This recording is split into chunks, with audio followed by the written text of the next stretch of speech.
Market Mantra, Mantra, Market Mantra, Market Mantra, Market Mantra, Market Mantra, Mantra, Market Mantra, Mantra. Good evening and welcome to Market Mantra, the program in which we give you a complete update on the economic, business and stock market news of the day. I am Anubha Rohatgi with my co-anchor Amit Goyal. नमस्कार, market मंत्र कार्यक्रम में आपका स्वागत है। आज के अंक में देश विदेश की आर्थिक गतिविधियों के साथ साथ शेयर बाजार की हलचल पर एक नजर डालेंगे और चर्चा करेंगे। चर्चा के लिए आज हमारे स्टूडियो में आमंत्रित हैं आर्थिक विश्लेषक सिद्धार्थ सिंह। सिद्धार्थ, कार्यक्रम में आपका स्वागत है। नमस्कार, आप दोनों को नमस्कार। सबसे पहले नजर डालते हैं आज की आर्थिक सुर्खियों पर, तो अंग्रेजी में हेडलाइंस के साथ अनुभव। Thank you, Amit.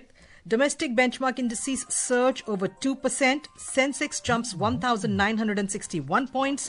Nifty ends above 23,900.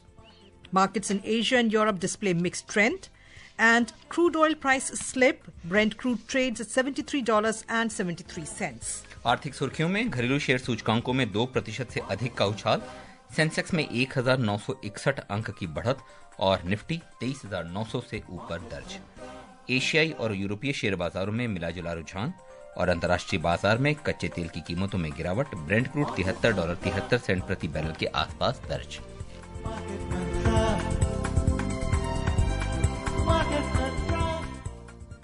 घरेलू शेयर सूचकांकों में आज चौतरफा खरीदारी से 2% अधिक का उछाल दर्ज हुआ। बंबई शेयर बाजार का सेंसेक्स 2.5% की बढ़त से 1,961 अंक उछलकर 79,117 के स्तर पर बंद हुआ। नेशनल स्टॉक एक्सचेंज का निफ्टी भी 2.4% की तेजी से 557 अंक बढ़कर 23,907 के स्तर पर बंद हुआ। बीएसई मिड कैप सूचकांक में 1.2% और स्मॉल कैप सूचकांक में 0.9% की बढ़त दर्ज हुई। Domestic benchmark equity indices today soared over 2%, fueled by buying across sectors. The 30-share BSE Sensex surged 1,961 points, or 2.54%, to close at 79,117, while the NSE Nifty 50 jumped 557 points, or 2.39%, to settle at 23,907. The broader market at the Bombay Stock Exchange also ended in positive territory. The mid-cap index rose over 1.2% and the small-cap index gained 0.9%. In the Sensex index, all 30 companies logged gains. Among the top gainers, SBI Bank increased 4.5%, TCS rose over 4.1% and Titan gained 4.1%. In sectoral indices at the BSE, all 20 sectors ended with gains. In the top gainers, focused IT advanced over 3.2%, tech and information technology gained over 3.1% each, and reality added over 2.9%. The overall market breadth at the BSE was positive, as shares of 2,446 companies advanced, shares of 1,475 companies declined, while shares of 120 companies remained unchanged. At the National Stock Exchange, 59 companies hit their 52-week high, while 97 hit their 52-week low. अंतरबैंकिंग विदेशी मुद्रा बाजार में dollar के मुकाबले रुपया आज 4 पैसे की मजबूती से ₹84.45 प्रति डॉलर के स्तर पर दर्ज हुआ। डॉलर इंडेक्स 107.5 के स्तर पर कारोबार करता नजर आया। सिद्धार्थ, शायद काफी दिनों के बाद शेयर बाजार से अच्छी उत्साहजनक खबरें, क्या ये तात्कालिक असर है? क्योंकि काफी दिनों से गिरावट थी और कल भी बाजार में एक विशेष कंपनी को लेके काफी उथल पुथल मची रही। ये उसका रिपरकशन है या ये बाजार माना जाए कि अब चूंकि बाजार इतने लोअर लेवल पे आ गया था तो कहीं ना कहीं मूल्य आकर्षक स्थिति पे पहुंच गए थे? नहीं, देखिए, जैसे आपने जो कारण बताए वो भी कारण हैं। जैसे मुझे लगता है जो 2 बड़े कारण हैं, एक तो जो कल एग्जिट पोल्स आए महाराष्ट्र के जो इलेक्शन के रिजल्ट्स को लेके जो एग्जिट पोल्स हैं, और कल तो खैर तस्वीर और साफ हो जाएगी, तो उसकी वजह से भी मुझे लगता है जो इमीडिएट 2 बड़े कारण थे। एक तो महाराष्ट्र इलेक्शन में ऐसा लग रहा है कि वापस जो एनडीए की सरकार वहाँ पे दोबारा काबिज होगी, तो ऐसा उसका एक पॉजिटिव इम्पैक्ट था। दूसरा मुझे लगता है जो बड़ा जो कारण आपने बोला कि मार्केट अब शायद इस लेवल तक आ गई है, तो शायद इसलिए लोगों ने आज खरीदारी की। मुझे लगता है कि ये कहना थोड़ा अभी जल्दबाजी होगी। हाँ, ये ज़रूर है कि कुछ वैल्यू बाइंग, जो मतलब कुछ अच्छे स्टॉक्स में लोगों को अगर अच्छे लेवल्स दिख रहे हैं तो शायद उसकी वजह से भी आज जो है मार्केट में वो इफोरिया था। प्लस जो यूएस में जो नवंबर 16 नवंबर तक का जो डेटा आया है जॉबलेसनेस वाला, तो उसमें भी एक दिख रहा है कहीं ना कहीं जो अनएम्प्लॉयमेंट है वो घटा है, तो वो शायद कहीं ना कहीं हमारी आईटी कंपनीज के लिए अच्छा होता है। अदानी के शेयर्स मैं नाम ले रहा हूँ, लेकिन शायद उसमें भी जो आपने बोला कि एक खास कंपनी जिसकी वजह से कल बाजार में एक भारी गिरावट थी, तो वो भी मुझे लगता है एक कारण है। उसमें भी आज रिबाउंड देखा हम लोगों ने। तो ये सब मिला जुला के जो हमारे पीएसयू बैंक्स हैं उनमें भी काफ़ी खरीदारी थी। तो कुल मिला के आज करीब 4-5 ऐसे कारण बने जिसकी वजह से ये मार्केट में जो इस तरह की हमने तेजी देखी। Siddharth, but as Amit was asking you, and I'll also ask you the same thing, that what we're seeing in the markets, this rally that we have seen today, the rebound we have seen today, is it too early to say that this will sustain, or do you in the near term see the ups and downs to continue?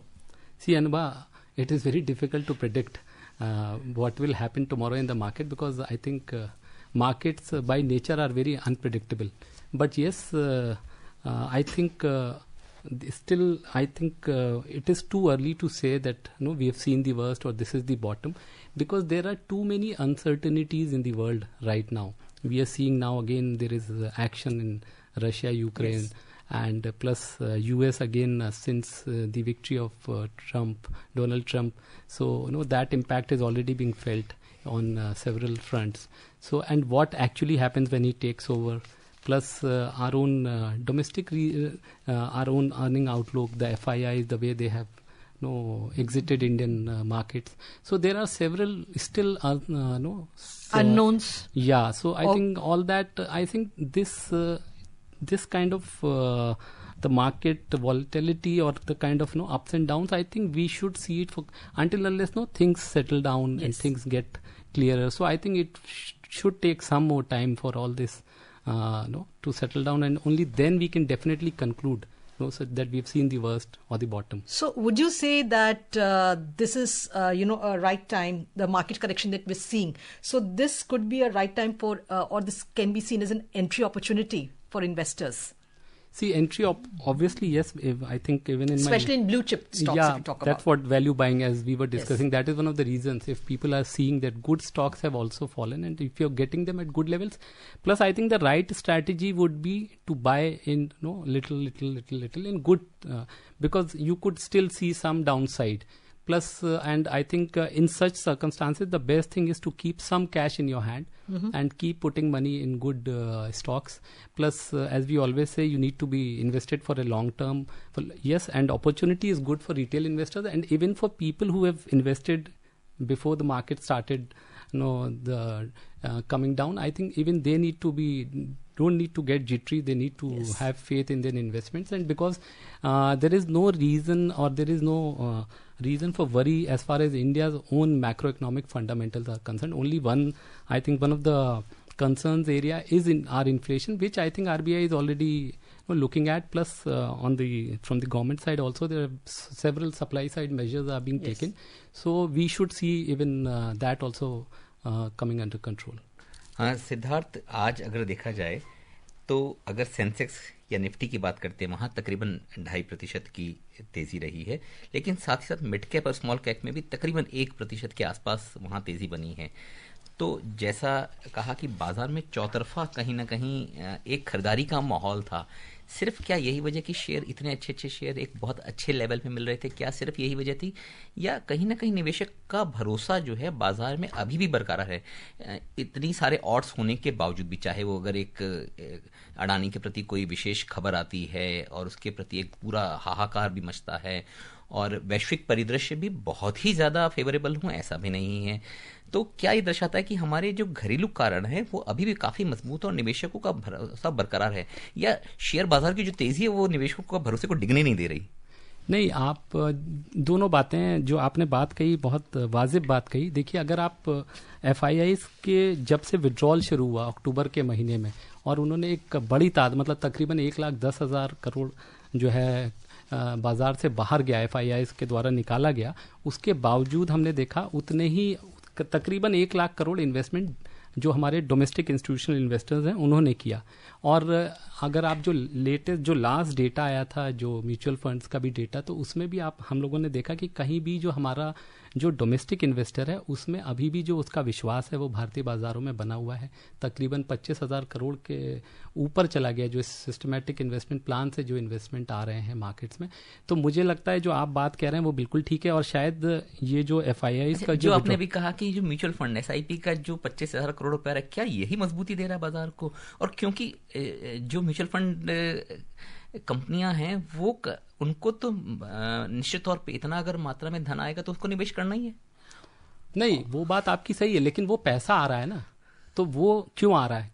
क्योंकि उस retail investor को, उस निवेशक को ये विश्वास है कि जो भारत के मैक्रो इकोनॉमिक फंडामेंटल्स हैं और जिस तरह से भारतीय अर्थव्यवस्था की जो आज हालात हैं या जिस तरह से उसको मैनेज किया जा रहा है, तो उसमें कहीं ना कहीं उसका एक भरोसा है जी। तो इसी वजह से वो चूंकि भरोसा कायम है, इसीलिए वो इन्वेस्टर म्यूचुअल फंड में के जरिए जो है SIP के जरिए वो पैसा बाजार में डाल रहा है।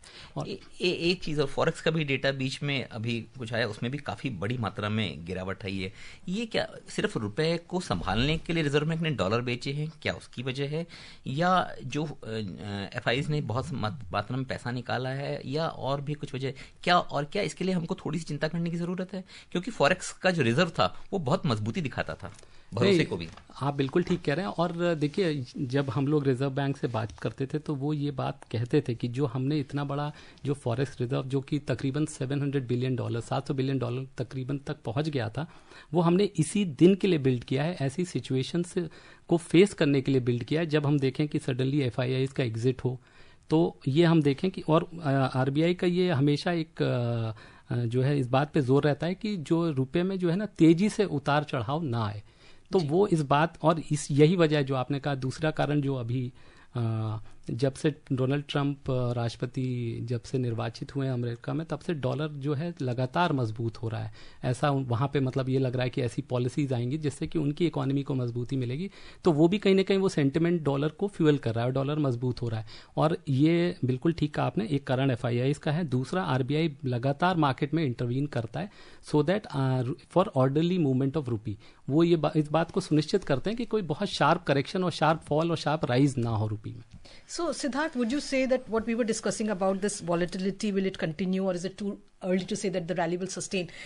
We have to give it another couple of months, at least till January, when the next the president-elect, when, once he assumes office, and when his policies will become more clear, so to speak. And then probably we will see, the markets are going to be in a wait and watch mode till then.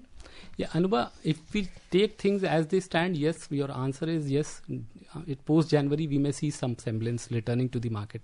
But as things are unfolding as far as the latest friction, which is accentuated again between Russia and Ukraine, so it is very difficult to predict anything, because in this bit of uncertainty, it is very difficult to say how things will unfold tomorrow.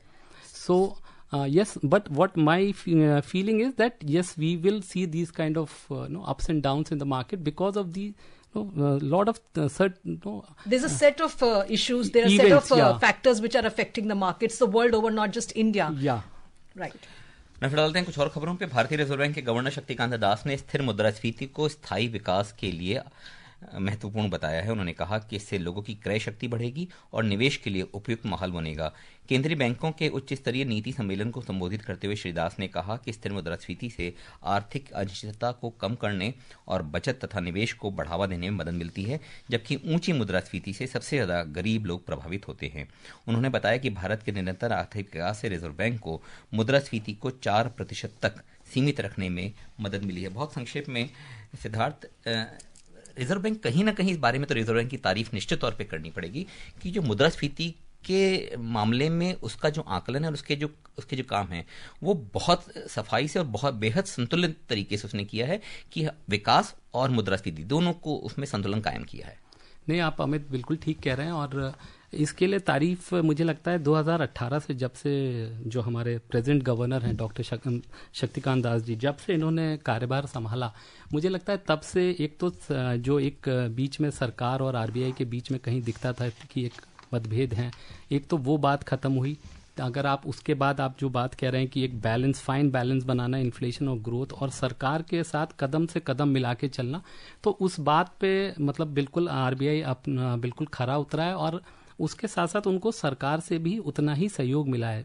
RBI तो एक monetary authority है, वो interest rate को के द्वारा आपके inflation को tackle करता है, लेकिन कई बार ऐसा होता है जैसे हम जब फूड सप्लाईज के जो कमी होती है तो वो कहीं ना कहीं सप्लाई साइड जो इश्यूज होते हैं वो आरबीआई को उस समय जरूरत पड़ती है सरकार से समर्थन की। तो वो दोनों तरफ से मुझे लगता है दोनों ने, जहां तक सरकार है और आरबीआई, दोनों ने मिलकर काम किया और इसीलिए हमने देखा है कि अभी भी हम देखते हैं कि भारत जो है दुनिया में सबसे तेज रफ्तार से जो है गति से बढ़ने वाली अर्थव्यवस्था है। आज भी हम इस साल भी मुझे लगता है हम लोग तकरीबन 7% के ऊपर ही जो है आरबीआई का आंकड़ा है वो ये मान रहे हैं कि हम 7.2% हमारी विकास दर रहेगी। तो ये बात आपकी बिल्कुल ठीक है। आगे बढ़ते हैं। Another story related to the Reserve Bank of India. The Reserve Bank of India and the Maldives Monetary Authority MMA have signed a memorandum of understanding to establish a framework for promoting the use of local currencies, that is the Indian rupee and the Maldivian rufiya, in cross-border transactions. The MOU was signed by RBI Governor Shaktikanta Das and MMA Governor Ahmed Munawwar in Mumbai yesterday. The MOU encourages the use of Indian rupee and the Maldivian rufiya in current account transactions, permissible capital account transactions, and any other economic or financial transactions agreed upon by both countries. Siddharth, we've seen this agreement that has been, between the RBI and the Maldives Monetary Authority. This is the second such pact, after UAE last year when we had a pact. RBI went into an agreement with the Central Bank of the UAE. How important are such agreements, to reduce dependency on the major currencies such as the US dollar? See, this is I think, effort which we have undertaken over last 2-3 years. And we have also, I think, succeeded, but yes, the success is very limited as of today.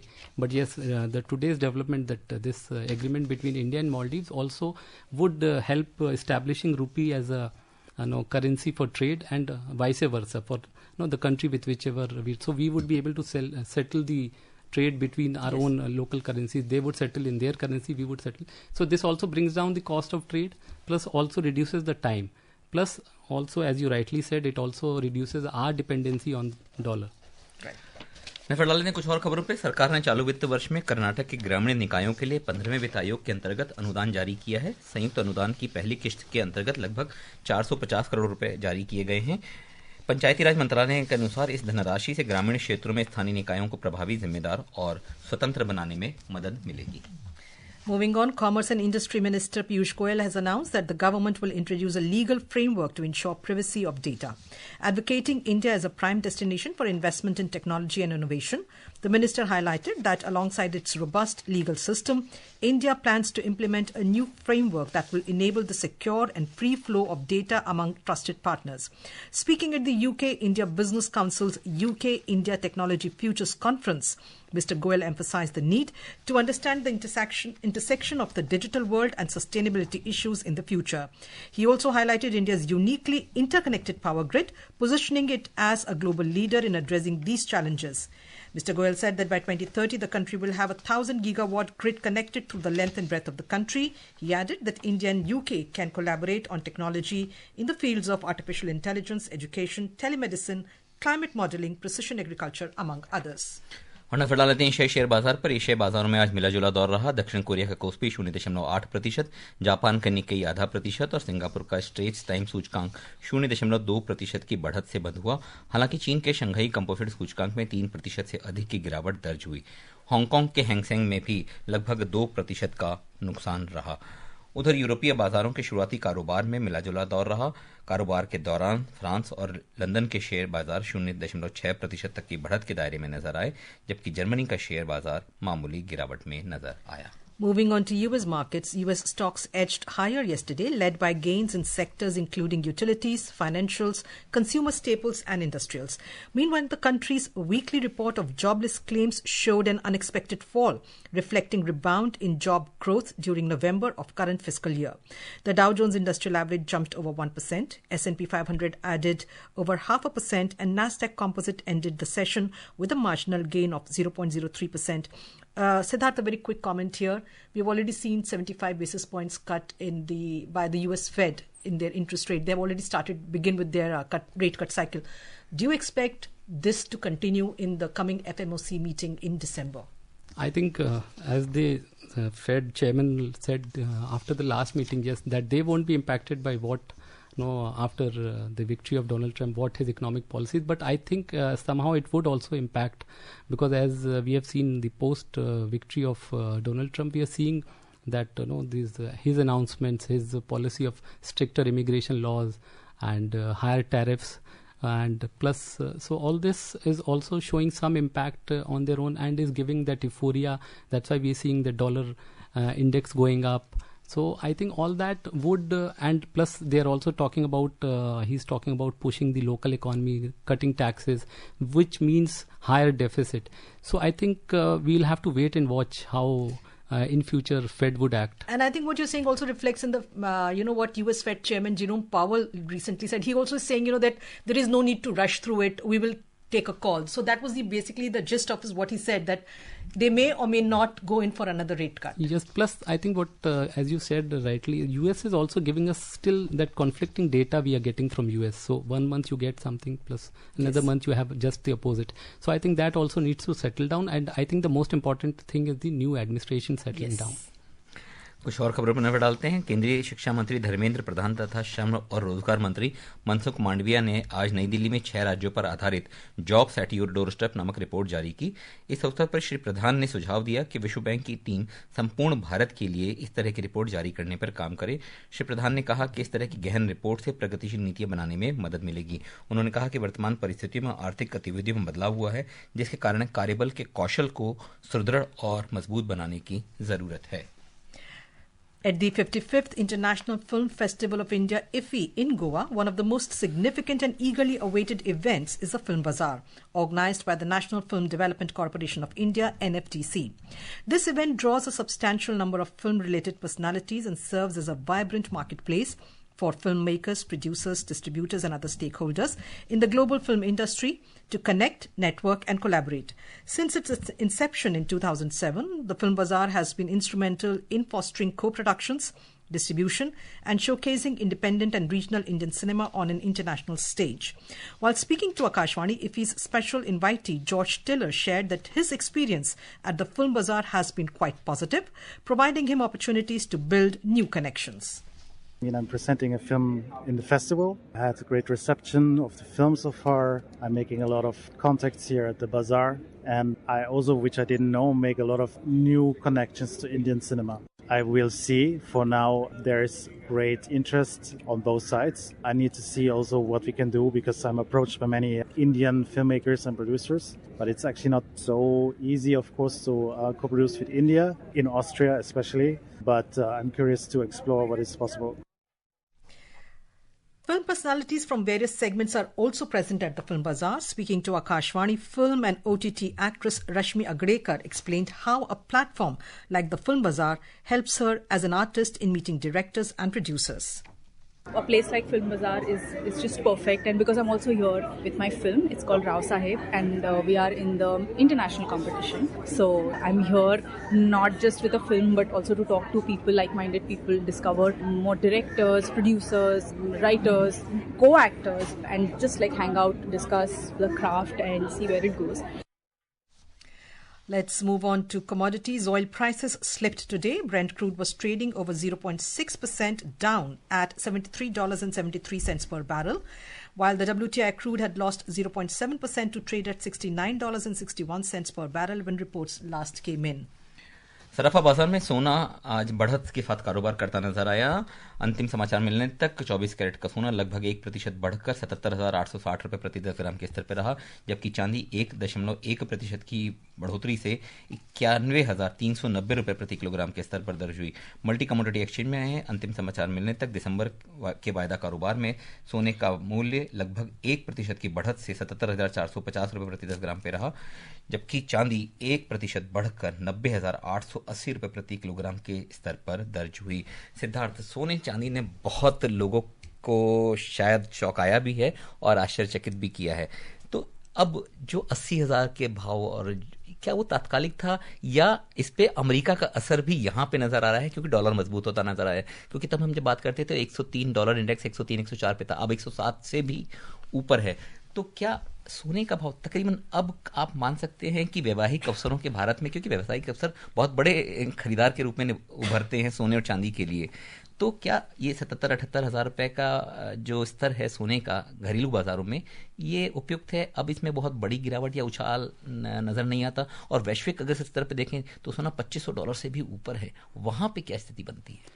नहीं देखिए, एक कारण आपने हमारा domestic बोला जी, और dollar को आपने उससे जोड़ा, लेकिन आप देखिए कि पिछले मतलब मुझे लगता है डोनाल्ड ट्रंप जब जीत के आए तो उसके बाद सडनली हमने देखा कि कहीं ना कहीं भाव गिरे भी, सोना काफ़ी तेज़ी से नीचे आया, लेकिन और ऐसा लग भी रहा था कि नीचे जाएगा, लेकिन और वो भी ऐसे टाइम पे जब हमारे यहाँ अब शादियों का जो है मौसम चल रहा है, और तकरीबन मुझे लगता है 1 महीने जो है 16 दिसंबर तक रहेगा, तो तकरीबन ये जो इस बार सीजन बड़ा है, सीजन, बड़ा हाँ, सीजन है। हाँ, तो कहने का मेरा मतलब ये कि उसके बावजूद गिरे भाव जरूर, लेकिन फिर वापस जो है स्ट्रेंथन हो रहा है सोना। और दूसरा एक बड़ा कारण अगर आप मतलब सोने का इतिहास देखेंगे तो सोना ऊपर ही ऊपर जा, ठीक है, शॉर्ट टर्म में आपको दिखा होगा कभी गिरा, बट अदरवाइज। और बड़ा कारण क्या है, जब आज के सेंट्रल बैंक्स बहुत बड़े मात्रा में जो है गोल्ड खरीद रहे हैं, चाहे वो भारत का सेंट्रल बैंक हो या दुनिया का सेंट्रल बैंक, तो वो जो उसका एक सेफ इंस्ट्रूमेंट जो है ना, सेफ्टी जो as a mode of instrument, तो वो जो है वो बरकरार है। तो मुझे लगता है एक तो ये कहना कि किस लेवल पे रहेगा बड़ा मुश्किल है, लेकिन हाँ, मुझे ऐसा नहीं लगता कि बहुत ये इस लेवल पे रुक जाएगा या यहाँ से ऊपर नहीं जाएगा। मुझे लगता है ये सब कहना जल्दबाजी होगी, क्योंकि अभी central banks are also big buyers despite all that domestic reasons we have, marriage season ये, और इंडिया में अदरवाइज भी आप देखेंगे गोल्ड की खपत है, सेफ इंस्ट्रूमेंट है, और ललक तो भारतीय उपभोक्ताओं में सोने के प्रति बनी हुई है ही है। अगर नाइमैक्स की बात करें तो तकरीबन $2700 है अब आज की डेट में भी, अभी भी बना हुआ, तो $2700 पे बना रहना सोने की मजबूती में, ये मतलब स्वाभाविक सी बात है। क्या हम इसमें माने? अगर चांदी की बात करें तो चांदी 1 लाख के स्तर को छूने के बाद अगर 91,000 के आसपास बनी हुई है, तो आप 2700 कह रहे हैं, आप 2700 कह रहे हैं, मैंने तो एक्सपर्ट्स को सुना है 3300 तक की इस जो है ये भाव जाएंगे या जा सकते हैं। और कुछ दिन पहले तक ये थोड़ा सा, अभी हल्का सा डिस्पोंडेंसी आई है गोल्ड को लेके, नहीं तो लोग बहुत बुलिश थे गोल्ड पे। और आप मतलब इस साल हमने देखा ही था दिवाली के पहले जी, तो जो लेवल हाईएस्ट लेवल जो उस दिन हम लोग 80,000 या कुछ 81,000 के आसपास गया था गोल्ड। तो मुझे अभी ऐसा कोई गोल्ड के तरफ आकर्षण कम हो जाए, और ऐसे में जब हमारी बाजार में भी उथल पुथल हो रहा हो, तो कहीं ना कहीं वो भी निवेशकों को थोड़ा गोल्ड की तरफ भेजेगा। तो मुझे दिखता नहीं है कि कोई ये जो चमक है इसकी फीकी पड़ने वाली है। अच्छा, सोने और चांदी में ना एक होड़ सी लगी थी बाजार में, लोग कहते थे कि पहले कौन 1 लाख के स्तर को छुएगा, चांदी ने वो स्तर को पार कर लिया, और हालांकि उसके बाद ठीक है तकरीबन 10% की गिरावट भी वहां से आ चुकी है। तो चांदी का स्तर अभी, क्योंकि इंडस्ट्रियल बाइंग बहुत है और इंडस्ट्रियल यूजेस भी बहुत है, तो उस दिशा में चांदी में कैसा नजर आता है? नहीं देखिए, चांदी आपने एक और आप चीज देखिए ना, इस बार दिवाली पे एक नई चीज देखने को मिला, क्योंकि जब गोल्ड बहुत महंगा हो गया है तो अफोर्डेबिलिटी कम हो गई है, तो या तो आप बहुत छोटी मात्रा में गोल्ड खरीद लें, तो हमने देखा निवेशक इस बार जो है चांदी की खरीद गोल्ड से ज्यादा हुई है। तो एक वो भी, तो ये भी हो सकता है आगे चल के कि एक जो आम लोगों में भी चांदी के प्रति भी जो है एक रुझान जो बढ़ रहा है, और वो और बढ़े, बिकॉज अफोर्डेबल है, आप खरीद सकते हैं। अगर गोल्ड की जो प्राइसेस जिस लेवल पे हैं, तो उससे उसका जो मात्रा जो आप खरीद पा रहे हैं, तो शायद लोग इसलिए इस बार हमने देखा दिवाली पे बहुत बड़ी मात्रा में, in fact we surpassed gold. And let's take one more story. The government has selected 28 projects under the Tomato Grand Challenge to address critical issues across the tomato value chain. Addressing a press conference in New Delhi, Secretary Department of Consumer Affairs Nidhi Khare informed that the Tomato Grand Challenge was started last year and 1,376 ideas were received. She said out of them, 28 ideas have been selected and received fund and mentorship. Siddharth, कार्यक्रम में आने और इतनी महत्वपूर्ण चर्चा सरल शब्दों में समझाने के लिए धन्यवाद। And आप दोनों को भी धन्यवाद। और अब चलते चलते एक नजर आज की आर्थिक सुर्खियों पर एक बार फिर। Domestic benchmark indices surge over 2%. Sensex jumps 1,961 points. Nifty ends above 23,900. Markets in Asia and Europe display mixed trend. And crude oil prices slip. Brent crude trades at $73.73. And that's it in this edition of Market Mantra. For now, goodbye.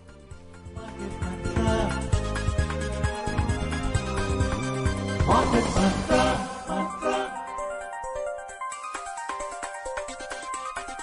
Market Mantra.